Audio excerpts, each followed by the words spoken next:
Hi everyone, Alex Tardy here from Weather Echo. Hope everyone's doing great this spring.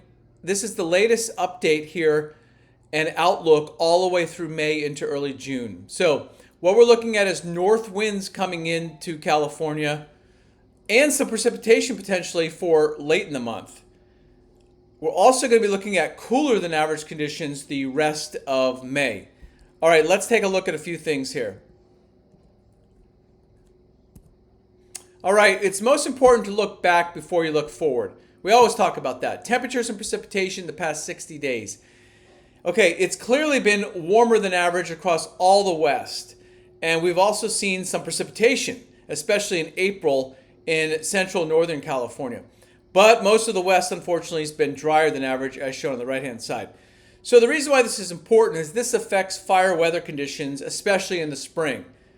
Let's take a look at the winter. So for the water year and the rainy season, the Southwest has been very dry, but so is the Great Basin, Oregon, Central Plains, and even the Mid-Atlantic region. Now look at the warmth, and this is again important for fire weather. Really warm conditions over the past winter, the rainy season since October 1st in the West, as shown here. Okay, April, as I mentioned, was very wet in parts of California, beneficial. 85 inches of snow at Palisades, Tahoe. And take a look at this. I went skiing yesterday and took these photos, and they plan on skiing at least another week or so in Palisades. So April snow, it didn't save the season, but it did extend it. Okay, what's the weather coming up in the short term? Windy conditions, and this is why we talked a little bit about fire weather conditions with the warm temperatures and drier conditions. So the grasses in California and much of the West are ready to go, especially because of the warm conditions and the record warm March. So a weather system is going to go by to our north. This is what we call an inside slider. This is a wind producer. This is not just Santa Ana winds. This is a wind producer for most of the West. And what happens is the storm system, the precipitation is just way too far north. So we are on the dry, windy side of the storm when it goes by to the north like this. High to low pressure. So the wind blows from high to low pressure and the passing system. So it's hard to believe sometimes that when we have dry, windy conditions in California, it's the result of a cold, not warm, a cold, wet storm going well to the north. On Sunday, notice this storm deepens over northern Utah. Yes, over northern Utah, snow in the mountains. So the deepening system aggravates the atmosphere, brings more energy and more wind if you're on the backside like we are. So the pressure gradient really cranks up on Sunday. That's when we expect our strongest north winds in Northern California. Now you can see it's not only Northern California that's windy. Look at the wind and the moisture potentially pumping up in the Gulf region as well. So some very wet conditions there.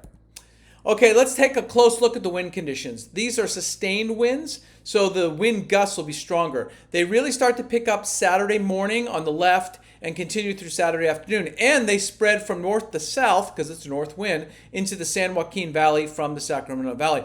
Notice the mountains, though, are not that windy. So this wind really funnels from north to south, and that's the shape of the Central Valley.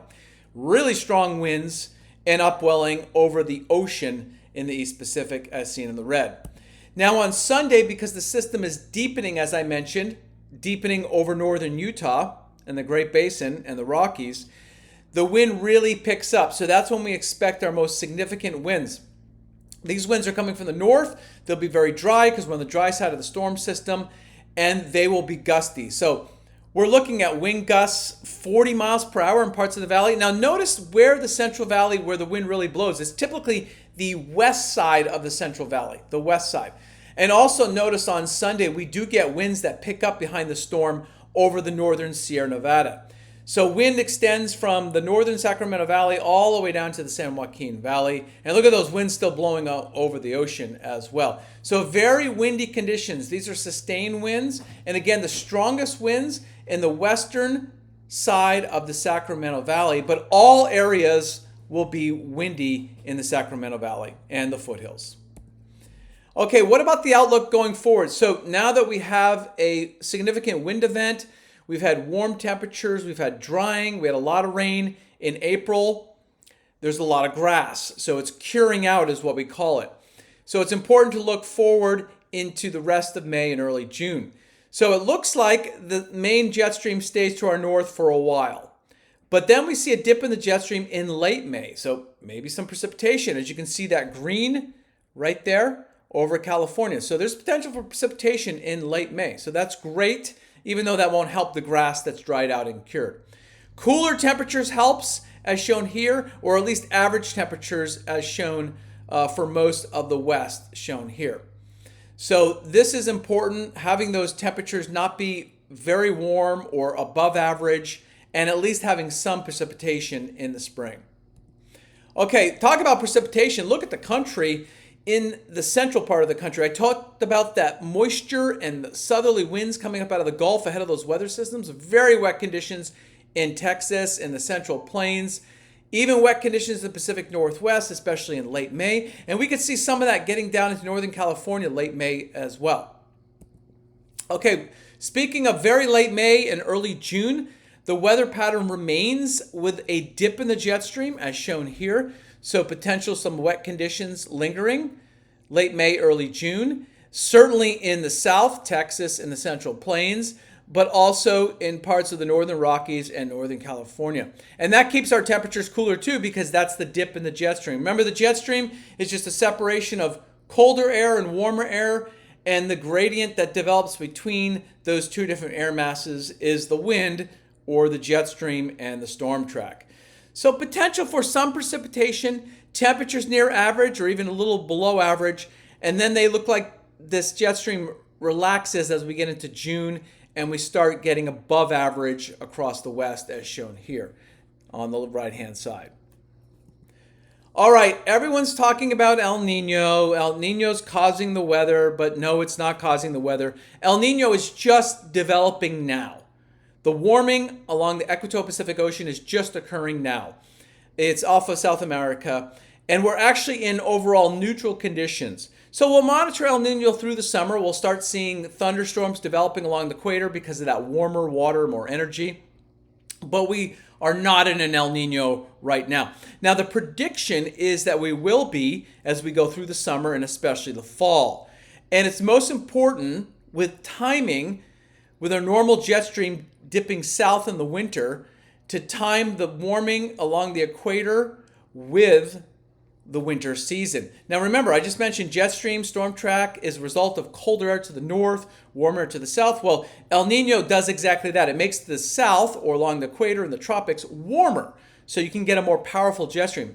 But it doesn't tell you where that jet stream is going to prevail, where it's going to bring all the storms, but it does tell you that somewhere along the west coast is going to be wetter than average. Now keep in mind, two of our biggest El Ninos on record in terms of ocean temperature. That's what El Nino is. Warmer than average. We're 82, 83, 2015, 2016. They were complete opposites. 2015-16, the so-called Godzilla Super El Nino was a bust. Yes, a bust.